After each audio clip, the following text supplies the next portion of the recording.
Hello everyone and welcome back to the white slate पढ़ाई, एक learning platform जहाँ पर आप लोग सब कुछ बहुत इजीली सीखते हैं, क्योंकि हम लोग ज़ीरो लेवल से स्टार्ट करते हैं और चीज़ों को हायर लेवल तक लेके जाते हैं। आज हम लोग जो चैप्टर पढ़ रहे हैं पिछले 3 लेक्चर से स्क्वायर्स, उसका 4th लेक्चर कर रहे हैं। और इस 4th लेक्चर में हम लोग कुछ बड़े नंबर्स का स्क्वायर निकालना सीखेंगे बिना उनको डायरेक्टली मल्टीप्लाई करें। मतलब अगर मेरे पास कोई बड़ा नंबर है तो उसको पूरे लंबे कैलकुलेशंस करके उसका स्क्वायर निकालने की जगह कुछ शॉर्ट ट्रिक्स देखेंगे। ठीक है, तो चलिए आज की वीडियो स्टार्ट करते हैं।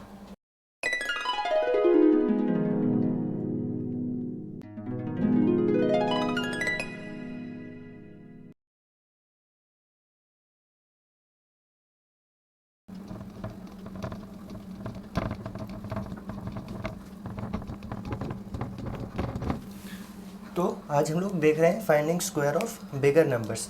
बिगर नंबर से क्या मतलब है, जैसे अगर आपको 3 का स्क्वायर देते हैं तो ये तो वैसे अभी तक आपको याद ही हो गया होगा, बट नहीं भी याद होगा तो आप क्या कर लोगे, 3 × 3 कैलकुलेट करके 9 बता दोगे।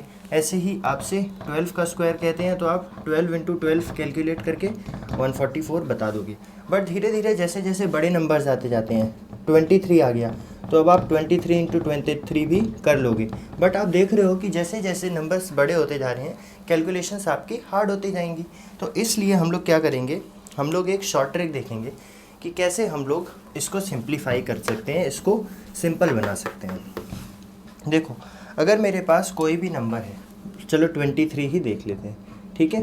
तो 23 × 23 मेरे पास लिखा हुआ है। अब मैं क्या कर सकता हूँ, आपको एक शॉर्ट ट्रिक याद होगी, मैंने बताया था कि जो ज़ीरो वाले नंबर्स होते हैं ऐसे जिनमें लास्ट में ज़ीरो आता है, इनका स्क्वायर निकालने की क्या शॉर्ट ट्रिक होती है कि इस ज़ीरो को भूल जाओ, इसका स्क्वायर लिखो। 2 का स्क्वायर कितना हुआ, 4, और यहाँ पर जितने भी ज़ीरो थे वो डबल करके यहाँ लिख दो। तो यहाँ थे 1 ज़ीरो तो डबल करके 2 ज़ीरो हो गए, तो 20 का स्क्वायर 400 हो गया। इसलिए जितने भी ज़ीरो वाले नंबर हैं उनका स्क्वायर तो आप बड़े आराम से निकाल सकते हो। तो अगर मैं इस 23 × 23 को लिख दूँ, इस 23 को मैं लिख दूँ 20 + 3 इंटू इस 23 को भी मैं क्या लिख दूँ, 20 + 3। ठीक है, तो मैंने क्या किया, दोनों 20 को 20 + 23 को 20 + 3 लिख दिया, 20 + 3 इंटू 20 + 3। अब इसके ऊपर एक डाउट वीडियो भी बनी थी और हमने फर्स्ट लेक्चर में तो पढ़ाई है, distribution of multiplication over addition, है ना। तो यहाँ पर कुछ ऐसे ही हो रहा है, ये मल्टीप्लाई जो है वो इस एडिशन पे डिस्ट्रीब्यूट हो रहा है। मतलब ये पूरा जो 20 + 3 है, पहले इस 20 को मिलेगा मल्टीप्लिकेशन के साथ और फिर प्लस में इस 3 को मिलेगा मल्टीप्लिकेशन के साथ। ठीक है, अगर आपने वो टॉपिक नहीं पढ़ा था तो उसके ऊपर एक डाउट वीडियो भी अलग से बनी है, स्टूडेंट्स डाउट करके प्लेलिस्ट है, उसमें आप उसको एक्सेस कर सकते हैं। तो देखो क्या हो जाएगा डिस्ट्रीब्यूशन में, ये 20 + 3 जो है लेफ्ट साइड लिखा है, ये इस मल्टीप्लाई के साथ इस 20 को भी मिलेगा और फिर ओवर एडिशन हो रहा है यहाँ पर, तो एडिशन एज इट इज़, और यही 20 + 3 इस 3 को भी मिलेगा। ठीक है, इंटू 3। अब क्या हो रहा है, जैसे वहाँ पर हमने किया था, अब एक्चुअली वही एडिशन हमने क्या देखा था वहाँ पर, आपको याद हो तो ऐसे देखा था कि a × b + c अगर मेरे पास लिखा है तो मैं क्या कर देता था, a को b में भी मल्टीप्लाई करता था और इस प्लस के साथ a को c में भी मल्टीप्लाई करता था। हम लोग ये कर रहे थे, वही यहाँ पर किया है, बस a की जगह क्या लिखा हुआ है, ये वाला 20 + 3 a की जगह लिखा हुआ है, b 20 है, 20 एज इट इज़ लिखा, c 3 है एज इट इज़ लिखा, और a ऐसे लिख दिया। अब क्या हो रहा है कि एक बार तो हमने ओपन कर दिया है ऐसे a b + c, लेकिन अभी ये एक बार और ओपन हो रहा है क्योंकि यहाँ पे भी ब्रैकेट में देखो 20 + 3 है। तो अब क्या होगा कि राइट साइड में तो एक ही चीज़ है, तो ये किसको और किसको मिलेगा, 20 + 3। तो अब जो 20 है ये, इसको देखो ऐसे भी तो लिख सकते हैं, क्योंकि हमने एक प्रॉपर्टी पढ़ी थी कि a × b करो या b × a करो, दोनों एक ही बराबर आएंगे। तो इसको एक्चुअली आप ऐसे भी तो लिख सकते हो, 20 × 20 + 3, ऐसे ही 3 को इस तरफ लिख सकते हो, 3 × 20 + 3। ठीक है, यहाँ पर मल्टीप्लाई मैंने क्यों नहीं लिखा है, लिख देता हूँ, क्योंकि जब भी ब्रैकेट लग जाता है तब मल्टीप्लाई लिखना ज़रूरी नहीं होता है। ये भी मैंने आपको दोनों ही वीडियो में बताया, डाउट वाली में और जब पूरा टॉपिक कवर किया था तब भी। तो अब देखो, अब क्या हो जाएगा, फिर से जैसे एक बार यहाँ पर ओपन किया था ना इसको ब्रैकेट को, ऐसे ही दोबारा इस फॉर्मूले से ब्रैकेट को ओपन कर लेंगे, distribution of multiplication over addition वाली चीज़ लगा कि ये जो 20 है ये इस 20 को भी मिलेगा और इस 3 को भी। तो ये हो जाएगा 20 × 20 प्लस लिखा है तो प्लस 20 × 3। ऐसे ही यहाँ पर 3 जो है वो इन दोनों को मिलेगा, तो ये हो जाएगा 3 इंटू 20 प्लस 3 इंटू 3। आपके बुक में डायरेक्ट इस स्टेप के बाद ये स्टेप लिखा है और फिर ये स्टेप लिख दिया है, लेकिन आपको अच्छे से समझ आए इसलिए मैंने ये भी एक्सप्लेन किया है कि ये स्टेप्स आ कैसे रहे हैं और क्यों ये वाला स्टेप ज़रूरी है बीच में। तो अब देखो 20 इंटू 20 क्या हो जाएगा, 20 का स्क्वायर प्लस 20 इंटू 3 और 3 इंटू 20, ये दोनों एक ही चीज़ है। देखो 20 इंटू 3 और 3 इंटू 20 बस पलट के लिख दी गई हैं। तो आप इसको ऐसे भी लिख सकते हो 2 इंटू 20 इंटू 3, क्योंकि इसको और इसको 2 बार ऐड कर रहे हैं, तो 2 बार किसी चीज़ को ऐड करते हैं तो उसको 2 इंटू वो चीज़ भी लिख देते हैं। जैसे कि अगर आप 5 प्लस 5 करो तो आप डायरेक्ट 5 प्लस 5 को 10 लिखने की जगह 5 इंटू 2 भी लिख सकते हो, क्योंकि 2 बार हम इसको ऐड कर रहे हैं तो इंटू 2 लिख दो। ऐसे ही 3 बार ऐड कर रहे होते तो इंटू 3 लिख देते, ठीक है। और आपको नहीं लिखना है तो आप मत भी लिखो, ऐसी कोई ज़रूरी नहीं है कि आप उसको इंटू 2 ही करो, आप दोनों को अलग से भी ऐड कर सकते हो। प्लस क्या हो जाएगा 3 इंटू 3 मतलब 9, या फिर आप यहाँ पर इसको लिख दो 3 का स्क्वायर। अब ये आपको लिखना है कि नहीं, ये आपकी मर्ज़ी है, ऐसा नहीं कि आपको लिखना ही। अब वही बात आ गई, देखो यहाँ पर एक 0 वाला नंबर हमने इसीलिए निकाल लिया था क्योंकि 20 का स्क्वायर हम लोग इजीली कैलकुलेट कर सकते हैं। 20 का स्क्वायर हो जाएगा 400 प्लस 2 इंटू 20 कितना हो जाएगा 40, और 40 इंटू 3 कितना हो जाएगा 40 40 40 मतलब 120, प्लस 3 का स्क्वायर आपको पता ही है 9, और इन सबको ऐड करने पे कितना आ रहा है 629 529, 23 का स्क्वायर 529 होता है ना, 529 आ रहा है, ठीक है। तो अभी आपको देख के शायद लग भी रहा होगा कि यहाँ तो बहुत सारे स्टेप्स हैं, चीज़ें हार्ड हैं, बट ये हार्ड नहीं है, ये चीज़ों को आसान बनाती है। जब आप इसको बार बार कुछ क्वेश्चंस करोगे ना तो आपको समझ आएगा कि 23 इंटू 23 कैलकुलेट करना ऐसे 3 3 9 3 2 6 6 4 ऐसे करके, ये ज़्यादा हार्ड है और ये आसान है जब आप करोगे। और फिर 23 तो अभी भी छोटा ही नंबर है, जब और बड़ा नंबर आएगा तब वो और मुश्किल होता जाएगा। तो इसके अलावा एक चीज़ और है, जो नंबर्स ऐसे होते हैं जिनकी यूनिट डिजिट पे 5 है, जैसे 25 15 35, ठीक है, मतलब जिनकी यूनिट डिजिट पे 5 आता है ना, इन नंबर्स का स्क्वायर फाइंड करना और ज़्यादा आसान है। इन नंबर का स्क्वायर फाइंड करने के लिए आपको सिर्फ इतना करना है कि इसकी जो भी यहाँ पे लिखा हुआ है, यहाँ पर इस नंबर को आपको अपने दिमाग में लिख लेना है। जैसे 25 का स्क्वायर मान लो आपको निकालना है, ठीक है, आपको निकालना है 25 का स्क्वायर। तो आप क्या करोगे, ये क्या नंबर लिखा है यहाँ पर, इसको नोट करोगे, कितना लिखा है 2, और इसी 2 में आप मल्टीप्लाई कर दोगे 2 के बाद आने वाला नंबर। 2 के बाद क्या आता है 3 आता है 3, और इस पूरे में आप जो रिज़ल्ट आएगा 100 का मल्टीप्लाई कर दोगे, ठीक है, और प्लस 25 कर दोगे, इससे आपका स्क्वायर निकल आएगा, ठीक है। क्या किया मैंने कि जो नंबर मुझे दिया था उसका 5 के इस तरफ जो कुछ भी लिखा है उसको मैंने नोट कर लिया। कितना लिखा है 2 लिखा है, इस 2 को मैंने एज इट इज़ लिखा, इसमें मैंने मल्टीप्लाई किया 2 के बाद आने वाला नंबर मतलब कि 3, और उस पूरे में मल्टीप्लाई किया मैंने 100।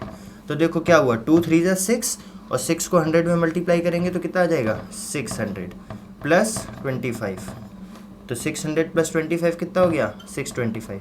अच्छा, अब आप ये गलती मत कर देना कि यहाँ पर 100 प्लस 25 पहले कैलकुलेट कर लो। आपको याद होगा हमने बॉड मास के बारे में पढ़ा था, और इसके अकॉर्डिंग मल्टीप्लाई जब भी कहीं पे लिखा होगा तो पहले मल्टीप्लाई वाले सारे सिंबल सॉल्व किए जाएंगे, मल्टीप्लाई को हटाया जाएगा एक्सप्रेशन में से, इसलिए पहले आप इस पूरे को सॉल्व करोगे, तब जो भी रिजल्ट आएगा उसमें ये ऐड करोगे 25, ठीक है। अभी देखो 25 से नहीं समझ आया तो 35 से देख लेते हैं। आपको क्या करने को कहा था मैंने, 5 के इस तरफ जो भी नंबर लिखा है उसको एज इट इज़ लिख दो, इसमें आप मल्टीप्लाई करो इसके बाद आने वाला नंबर, 3 के बाद क्या आता है 4, इनटू क्या करोगे 100 करोगे। 2 चीज़ें मल्टीप्लाई करनी है आपको इस नंबर में, एक तो इसके बाद आने वाला नंबर और एक 100, तो 3 इंटू 4 इंटू 100, और प्लस क्या करोगे 25, प्लस हर बार 25 ही करोगे। तो देखो 3 4 से कितना हुआ 12 इंटू 100 हो जाएगा 1200, प्लस 25 कितना आया 1225। कितना ईजी है स्क्वायर निकालना। ऐसे ही 45 का निकालना होगा तो क्या करोगे, 4 एज इट इज़ लिखा, 4 के बाद क्या आता है 5, तो 5 मल्टीप्लाई किया और 100 मल्टीप्लाई किया, प्लस इसमें कर दोगे 25, तो देखो 4 5 से कितना हुआ 20 और 100 के 2 0 प्लस 25, तो इसका स्क्वायर आ गया 2025। ऐसे ही आप किसी भी नंबर का निकाल सकते हो। अगर आपको 85 का निकालना है तो 8 के बाद क्या आता है, सॉरी 8 और 8 के बाद आता है 9, तो 8 इंटू 9 इंटू 100 करोगे प्लस 25, तो 8 9 का कितना होता है 72, और 2 0 100 के प्लस 25, तो यहाँ से आपको मिलेगा 7225। तो किसी भी नंबर जिसकी यूनिट प्लेस पे 5 आता है उसके लिए आप लोग ये वाली शॉर्ट ट्रिक लगा सकते हो। अब मैं आपको एक नई चीज़ बताने जा रहा हूँ जो है पाइथागोरन ट्रिपलेट्स। से आपको समझ आ रहा है, हम लोग कोई भी 3 चीज़ों की बात करेंगे, इसमें ट्राई छुपा हुआ है ना, तो 3 की बात होगी। तो इसमें एक्चुअली पाइथागोरन ट्रिपलेट्स क्या होते हैं ना, कुछ नंबर्स ऐसे होते हैं जैसे 3, 4 और 5।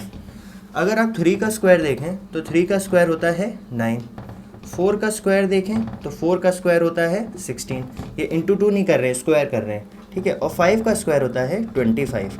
तो इनसे मुझे क्या दिख रहा है कि अगर मैं 9 में 16 जोड़ूं तो मुझे 25 मिल रहा है कि नहीं। तो जो भी पेयर ऐसा कुछ बनाते हैं, मतलब कि यहाँ पर क्या बन रहा है 3 square plus 4 square is equal to 5 square, इसका स्क्वायर और इसका स्क्वायर जोड़ के इसका स्क्वायर मिल रहा है।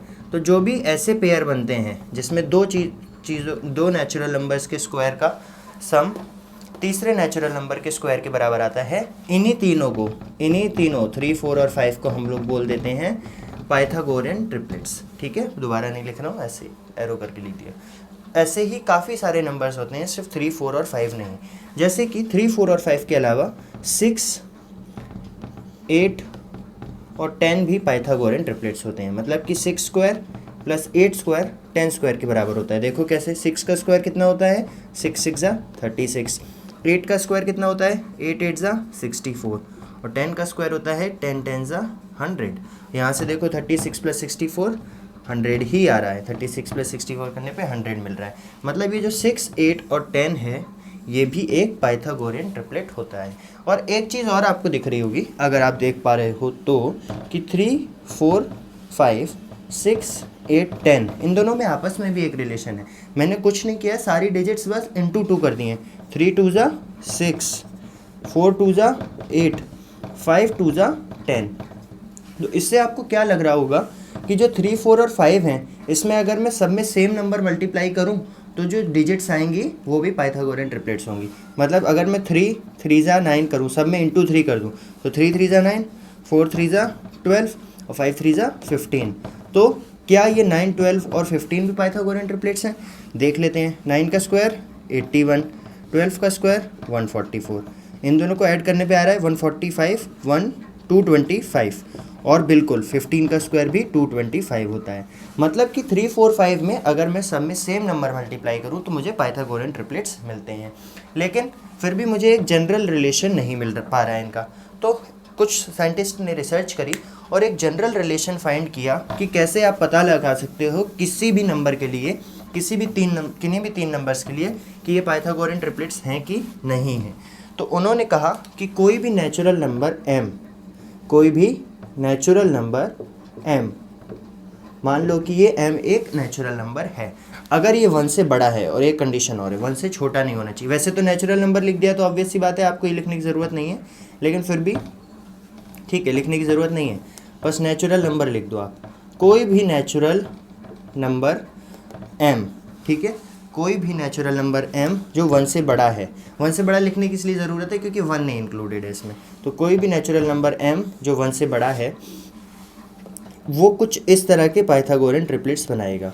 पहली टर्म होगी सबसे छोटी वाली 2m, दूसरी टर्म होगी m स्क्वायर माइनस 1, और तीसरी टर्म होगी m स्क्वायर प्लस 1। ठीक है, अब ये ट्रिपलेट्स बन रहे हैं कि नहीं ये मैं आपको साबित करके दिखाऊंगा। अगर मैं m की जगह 2 रख दूं, 2 क्यों रख रहा हूं मैं, क्योंकि 1 नहीं रख सकता मैं, कंडीशन है कि m 1 से बड़ा होना चाहिए। अगर मैं m की जगह 2 रख दूं तो 2 इंटू 2 कितना आ जाएगा 4, 2 का स्क्वायर कितना होता है 2 स्क्वायर 4, और 4 माइनस 1 कितना हो जाएगा 3, 2 का स्क्वायर 4 और 4 प्लस 1 5। तो देखो 3, 4 और 5 मिल गया ना हमें हमारा बेस पेयर। किस रिलेशन से? इस रिलेशन से। ये आपको एज इट इज़ याद कर लेना है, ठीक है। ये साइंटिस्ट्स की बहुत अच्छी रिसर्च है। इसकी आपको कोई डेरिवेशन नहीं दे रखी है बुक में, आपको ये एज इट इज़ याद करना है, क्योंकि इसके बेसिस पे आपसे क्वेश्चन पूछे जाएंगे, ठीक है। अब m की जगह मैंने 2 रखा था, ऐसे ही मैं m की जगह 3 भी रख सकता हूँ। तो 2 3 ज़ा 6 का 3 रखा है ना मैंने m की जगह, तो 3 स्क्वायर क्या हुआ? 9, 9 में से 1 गया 8, 3 स्क्वायर 9, 9 + 1 10। तो देखो 6, 8 और 10, ये भी अभी हमने देखा था कि एक पाइथागोरन ट्रिपलेट है। तो इस 2m m² - 1 और m² + 1 में आप m की कोई भी वैल्यू 1 से बड़ी रख दो, 2 3 4 5 100 200, हर जगह एक ही वैल्यू रखनी है। ये नहीं कि 2 × m में 2 रख दो, इसमें 3 रख दो, इसमें 4। एक ही m की वैल्यू पे हमें हर बार अलग अलग पाइथागोरन ट्रिपलेट्स मिलेंगे, ठीक है। m की वैल्यू 1 से बड़ी होनी चाहिए, बस कंडीशन ये है। तो ये आपको याद रखना है, 2m m² - 1 और m² + 1,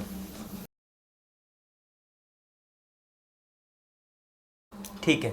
अब ये पाइथागोरन ट्रिपलेट पे आपकी बुक में 2 क्वेश्चंस गिवन हैं एग्जाम्पल, तो वो एग्जाम्पल्स हम लोग देख लेते हैं। Write a Pythagorean triplet whose smallest number is 8।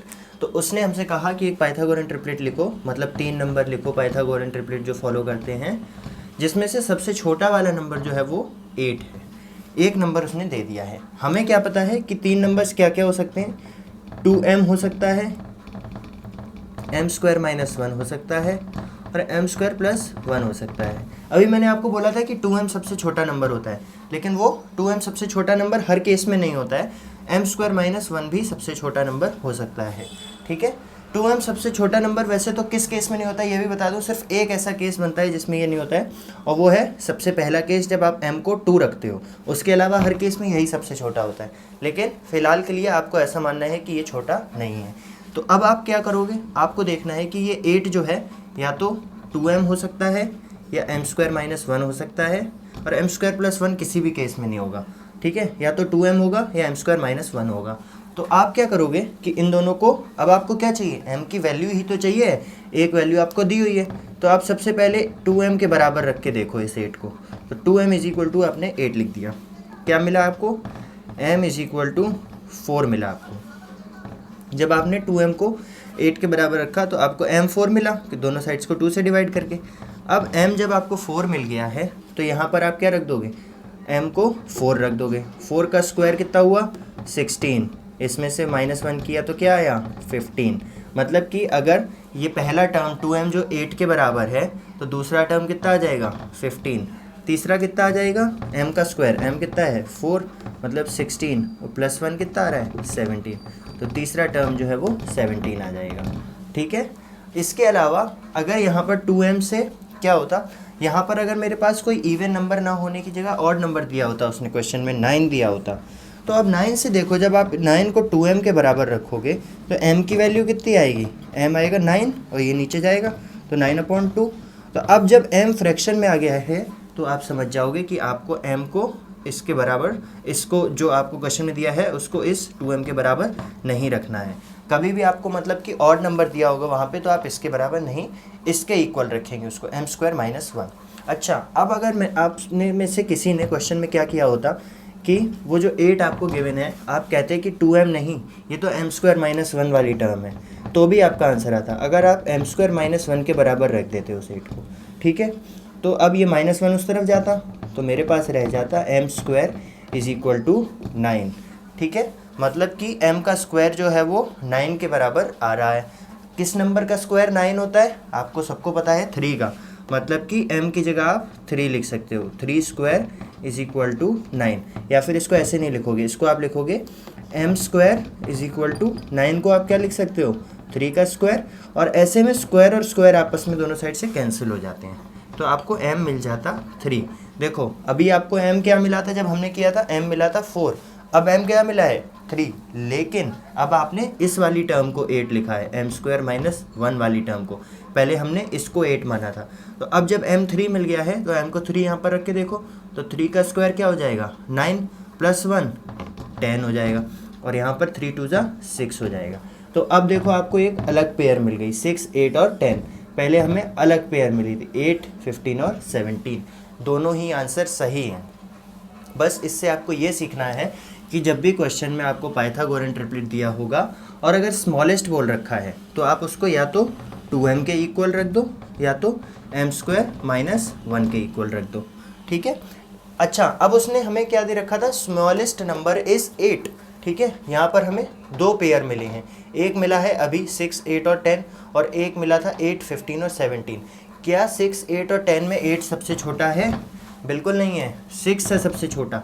तो क्वेश्चन के अकॉर्डिंग ये पेयर गलत हो जाएगा। ये पेयर पाइथागोरन ट्रिपलेट है लेकिन ये स्मॉलेस्ट इसमें 8 नहीं है, स्मॉलेस्ट इस वाले में है। तो आपका सही आंसर ये होगा, ठीक है। ऐसा ही एक और क्वेश्चन है, अगर आपको कोई भी यहाँ से कन्फ्यूजन रही है तो अब वो क्लियर हो जाएगी। देखो अगले क्वेश्चन में उसने हमसे कहा है कि पाइथागोरन ट्रिपलेट निकालना है जिसमें से एक नंबर 12 है। अब वो एक नंबर कुछ भी हो सकता है, सबसे छोटा भी हो सकता है, सबसे बड़ा भी हो सकता है, बीच वाला भी हो सकता है। तो आपको क्या करना है, हमें पता है 2m, m² - 1 और m² + 1, 3 चीज़ें पता हैं। जब भी इवन नंबर आए ना तो सबसे पहले इसी में रख दो, क्योंकि इसमें आप स्क्वायर के चक्कर में नहीं पड़ोगे, इसके बराबर रख दो उसको। तो आप 2m के बराबर किसको रखोगे, 12 को। दोनों साइड्स को 2 से डिवाइड किया तो m की वैल्यू कितनी मिल गई आपको, 6 मिल गई, ठीक है। आपने 2m को क्या रखा था, 2m को रखा आपने जो नंबर आपको गिवन है 12, m की वैल्यू 6 मिल गई। ये m आपको मिल गया है, इस m को इन तीनों में रख दो एक एक करके, आपका ट्रिपलेट तैयार है। m को 6 इसमें, ये तो ऐसे ही 12 लिया ही था हमने, और वैसे भी आप देख रहे हो m को 6 रखा तो 6 × 2 = 12 आ रहा है। अब m को इसमें रखो, m कितना है 6, 6 का स्क्वायर 36, और 36 में से एक गया 35, 6 का स्क्वायर 36 और 36 में एक ऐड किया 37। तो एक पेयर आपकी ये बन गई।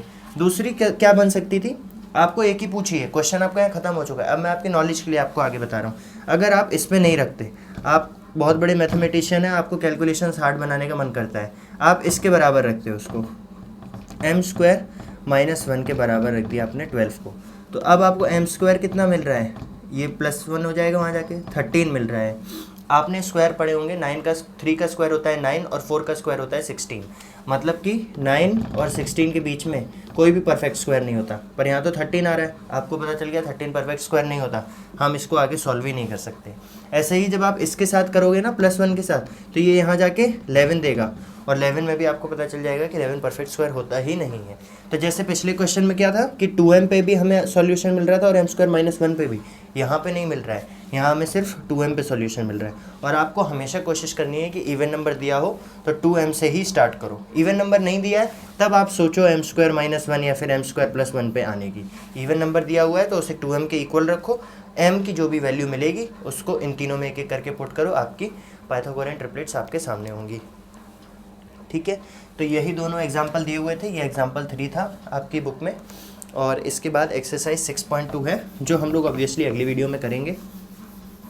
इस वीडियो में आपको कुछ भी नहीं समझ आया हो, वैसे तो हमने बहुत छोटी छोटी चीज़ें करी हैं कुछ। अच्छा, उसके ऊपर एक क्वेश्चन और कर लेते हैं, बुक में नहीं गिवन है बट हम लोग कर लेते हैं ताकि आपको अगर नहीं समझ आया तो समझ आ जाए अच्छे से। जो a+b करके किया था अभी हमने, ये कोई बड़ा सा नंबर हमें दिया हुआ है 32, ठीक है। इसका आपको स्क्वायर निकालना है, तो 32 का स्क्वायर क्या होता है, 32 × 32। अब आपको हमेशा इसे ऐसे तोड़ना है कि एक ज़ीरो वाला नंबर मिल जाए। तो 32 को आप लिख सकते हो 30 + 2, 30 + 2 इंटू इस 32 को भी लिख सकते हो 30 + 2। ये बात आपको अच्छे से याद रहे कि जब भी 32 को 30 + 2 लिखोगे तो पूरे में ब्रैकेट भी लगाओगे, ठीक है, ब्रैकेट लगाना मत भूलना। अब क्या होगा, ये डिस्ट्रीब्यूट होगा। डिस्ट्रीब्यूट होने के लिए या तो आप इस स्टेप के बाद डायरेक्ट एक स्टेप लिख सकते हो जो हमने फॉर्मूला टाइप पढ़ा था, एक हमने फॉर्मूला पढ़ा था ना, a+b का होल स्क्वायर, मैंने आपको बताया था। हालांकि मुझे पता है कि आपके सिलेबस में नहीं है, मैंने सर्च कर लिया था। तो देखो इसको आप क्या लिख सकते हो, a+b होल स्क्वायर को a+b × a+b। जैसे यहाँ पर हमने क्या लिखा, 32 को 30 + 2 × 30 + 2, ठीक है। फिर हमने क्या किया था कि इस a+b को इस वाले पे डिस्ट्रीब्यूट किया, मतलब कि ये वाला a+b पहले इस a को मिला प्लस ये वाला a+b इस b को मिला, मतलब पहले ए को मिला फिर बी को मिला, फिर हमने दोबारा इसको डिस्ट्रीब्यूट किया, अब ये ए इसको मिलेगा और इस बी को भी मिलेगा, तो ये हो जाएगा ए इंटू ए, या फिर आप इसको लिख के ही दिखाता हूँ बच्चा, ए इंटू ए और प्लस के साथ ए इंटू बी हो जाएगा, ओवरऑल प्लस ये वाला रहा। अब ये b मिलेगा इस a को और इस b को, तो ये हो जाएगा b into A plus B into B. यहाँ से देखो a इंटू ए को आप क्या लिख सकते हो, ए स्क्वायर लिख सकते हो, a इंटू बी और b इंटू ए दोनों बराबर होते हैं, मतलब ये भी ए बी आ जाएगा और ये भी बी ए आ जाएगा, और बी ए और ए बी बराबर हैं, तो इसको आप क्या लिख सकते हो 2ab या फिर 2ba भी लिख सकते हो, प्लस b इंटू बी क्या हो जाएगा बी स्क्वायर। यही फार्मूला होता है, और a प्लस बी का होल स्क्वायर का फार्मूला होता है A square plus 2ab plus B square. ठीक है, यहाँ पर भी वही हो रहा है, यहाँ पर a प्लस बी का होल स्क्वायर ही तो हो रहा है। आप देखोगे तो a प्लस बी, a क्या है, अगर 30 को a मान लो और 2 को b, तो a plus B into A plus B हो रहा है, या फिर आप कह सकते हो a प्लस बी का स्क्वायर हो रहा है।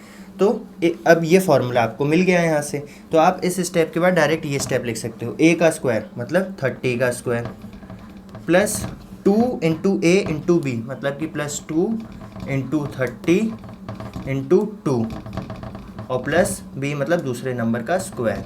ठीक है, अब इस तरह के नंबर का स्क्वायर निकालना आपने सीखा है, 0 को भूल जाओ, 3 का स्क्वायर निकाल दो 9, एक 0 था डबल करके लिख दो 900, प्लस 2 इंटू 30 हुआ 60 और 60 इंटू 2 हुआ 120, प्लस 2 का स्क्वायर हुआ 4, तो ये आ गया 1024। ठीक है, अभी भी आपको हार्ड लगा होगा क्योंकि हम लोगों ने ये बीच में कर दिया, इसलिए एक चीज़ मैं आपको और दिखाऊंगा और उसके बाद आप भी मान जाओगे कि इससे कैलकुलेशंस हार्ड नहीं सिंपल हो रही हैं। देखो, अब हमने और बड़ा नंबर लिया 43। ठीक है, आप अगर फॉर्मूला नहीं याद रख पा रहे हो ना, तो ये देख लो, सब याद हो जाएगा अपने आप। आपको क्या करना है, 40 को तोड़ना है 40 प्लस 3 इंटू 40 प्लस 3 में। ठीक है, यहाँ इंटू है लेकिन ब्रैकेट लग जाता है तो इंटू लगाने की ज़रूरत नहीं पड़ती। अब जब दो नंबर्स आपको मिल गए हैं तो आप क्या करोगे, पहले का स्क्वायर प्लस दूसरे का स्क्वायर प्लस 2 इंटू पहला इंटू दूसरा। ठीक है, इतना तो याद रख सकते हो ना। सिंपल आपको तोड़ लिया सबसे पहले 43 को 40 प्लस 3 में, पहले का स्क्वायर प्लस दूसरे का स्क्वायर प्लस 2 इंटू पहला इंटू दूसरा। ठीक है, कुछ फॉर्मूला याद रखने की ज़रूरत नहीं, बस इतना याद रख लो। अब देखो 4 का स्क्वायर 16, एक 0 है डबल करके लिख दो, ये हो गया। 3 का स्क्वायर 9 प्लस ये कितना आसान है, देखो 20 इंटू 40 80 हो गया, और 80 इंटू 3 240, 1849 इन सबको ऐड करने पे आ गया। ठीक है, 1849 आ रहा है ना, 249 और 1600 बिल्कुल। 43 का स्क्वायर हो गया 249। क्या किया आपने, 43 को 40 प्लस 3 में तोड़ा, 43 का स्क्वायर निकालना था हमें, 40 प्लस 3 इंटू 40 प्लस 3, पहले का स्क्वायर प्लस दूसरे का स्क्वायर प्लस 2 इंटू पहला इंटू दूसरा। फॉर्मूला ही लगाया है हमने, बट याद करने के लिए आपको एक तरीका बता दिया, पहले का स्क्वायर दूसरे का स्क्वायर प्लस 2 इंटू पहला इंटू दूसरा। ठीक है, ऐसे बार बार 3-4 बोलोगे आपको याद हो जाएगा, और यही होता भी है। ए प्लस बी का होल स्क्वायर क्या होता है, पहले का स्क्वायर प्लस दूसरे का स्क्वायर प्लस 2 इंटू पहला इंटू दूसरा। पहला नंबर ए है, दूसरा बी है, यही तो फार्मूला था। यही आपके बुक में गिवन है, बट मैंने आपको इन जनरल सिखाया है, कोई भी दो नंबर ए और बी के लिए आपकी बुक में एक स्पेसिफिक एग्जांपल दे के सिखाया हुआ है। चलिए, तो इसी के साथ ये वीडियो ख़त्म। अगले लेक्चर में हम लोग एक्सरसाइज 6.2 करेंगे, इन्हीं कॉन्सेप्ट से बेस्ड, मतलब कि आपको स्क्वायर निकालने होंगे बड़े नंबर्स के और पाइथागोरन ट्रिपलेट्स निकालने होंगे। इस वीडियो में आपको कुछ भी नहीं समझ आया तो अपने डाउट्स कमेंट में बता सकते हैं, और वीडियो अच्छी लगी हो तो लाइक करते रहिए और अपने फ्रेंड्स के साथ शेयर करते रहिए ताकि वो भी यहाँ से पढ़ पाएँ। Thank you.